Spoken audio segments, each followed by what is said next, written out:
மேட்டுப்பாளையம் பேருந்து நிலையம் பல்லாயிரக்கணக்கான பயணிகள் தினமும் பயன்படுத்தும் முக்கிய இடமாகும்.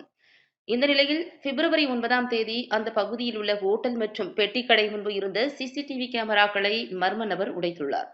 இந்த சம்பவம் குறித்த வீடியோ காட்சிகள் வெளியாகி தற்போது சமூக வலைதளங்களில் வைரலாகி வருகிறது. இதனைத் தொடர்ந்து இந்த நபர் யார், ஏன் சிசிடிவி கேமராக்களை உடைத்தார் என போலீசார் விசாரணை நடத்தி வருகின்றனர்.